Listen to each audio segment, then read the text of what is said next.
Well, to our top story this morning and the growing calls for the federal government to take action after that terrible discovery at the site of a residential school in Kamloops, BC. You're now looking at the memorial in front of Parliament Hill to the 215 children whose remains are believed to be buried on the former school grounds. The Prime Minister, Justin Trudeau, is promising more support is on the way for residential school survivors, but the opposition and groups right around the country are demanding that the government act now to uncover and identify children who died at all of this country's residential schools. The Truth and Reconciliation Commission called on the government back in 2015 to find the bodies of missing students and establish a registry of residential school cemeteries.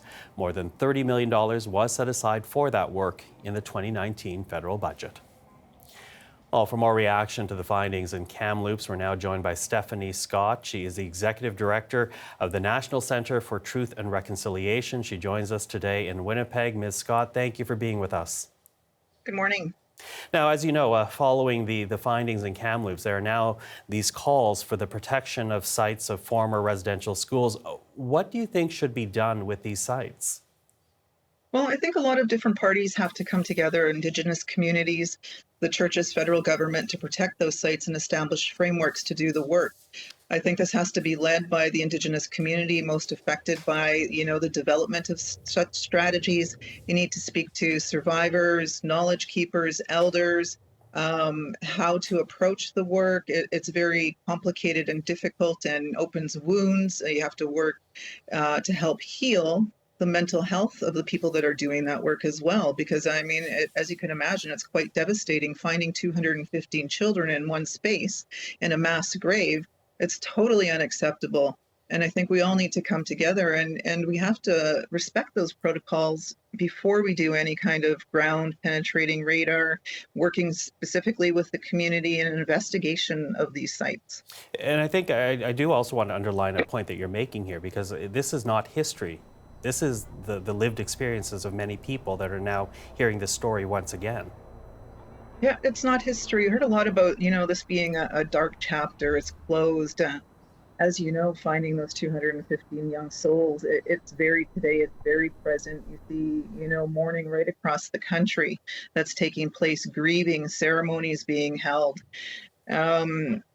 Everywhere that I worked for the Truth and Reconciliation Commission. I was a manager of statement gathering. I've been in every province and territory, and I've sat with so many survivors and elders and knowledge keepers. And this isn't a hidden secret. People were talking about this forever. We have stories from our survivors circle that, they've seen children being put into incinerators. They've seen children that went to infirmaries and disappeared and didn't come back, and they've never seen them again. We have records at our center that talks about, the administration arguing about who was going to pay to bury these children. And sometimes it wasn't done and they were put in paupers' graves. Sometimes the families were notified, sometimes they weren't. Sometimes the families tried very hard to get their children to come home, but due to the expense, it wasn't. And so can you imagine not being able to acknowledge the death of your child and you don't know where they're born? So the government really needs to action all of the calls to action, 72-6, and they need to be moved on quickly. Now, the Prime Minister, he does say more support for survivors of residential schools are coming. I wonder what your reaction is to hear those words from Justin Trudeau, and also really reflect on what support Indigenous communities are looking for right now from the federal government. Yeah, so I work at the National Centre for Truth and Reconciliation, and I can tell you, as soon as this news broke, we started to get, social media requests. We had reception calls, we have records requests. People are an open wound right now. There needs to be responsibility and there needs to be monies for healing. Survivors still need to come together. We jumped right into, the word of reconciliation, and we're still dealing with the legacy. The time to act is now. We're still living that trauma. My mother went to residential school. I'm a 60 scoop survivor. I was taken from her at birth when she went to give birth to me in the hospital. The legacy is alive and it's very present and it's real today. And We all need to move forward as a country and come together and heal together and understand the history, the truth that's still being revealed today. You mentioned your work with the Truth and Reconciliation Commission. As you know, the final report was more than 5 years ago. How do you feel in this moment? So many years have passed by, so many recommendations were made, and still people are waiting. How do you feel about that report and the process of reconciliation as it stands right now in this country? You know, working with the Truth and Reconciliation Commission and sitting with survivors, their families, and members that were affected by the residential schools, I can't tell you how difficult that was, how emotional that work was, how proud I am of survivors that came forward, because it takes a certain strength. You know, in December, we came together with the former commissions to talk about what needs to be done. It's not being done quickly enough, and it needs to be done by everyone, not only Indigenous leadership, but the Prime Minister of Canada really needs to take action and help. So when he speaks of support, you need to see that. It's not just words, he needs to move that forward, because, you know, we need a national monument to acknowledge the harms of the past that took place. We need to see these, you know, the shoes in sites that are of very large viewing opportunities. I mean, it's heartbreaking, and this has been being done right across the country by Indigenous peoples. They're coming together, you know, they're putting up teepees, they're feeding each other, and they're mourning and grieving together. So I ask the Prime Minister to continue moving forward on all the calls to action that have not been addressed.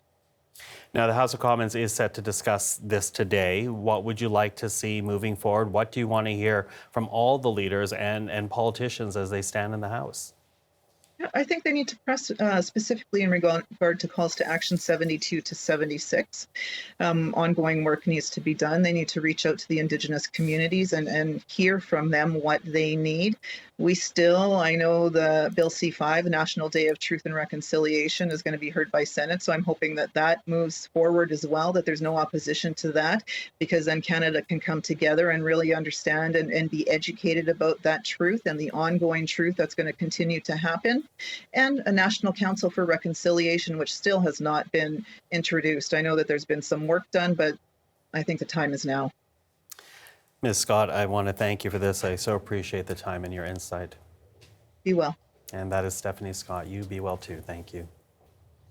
Now, if you're looking for support in the wake of this story, a national Indian residential school crisis line has been set up, and this is to provide assistance to former students and those affected. You can access emotional and crisis referral services by calling the 24-hour National Crisis Line, and that is at 1-866-925-4419. Again, 1-866-925-4419.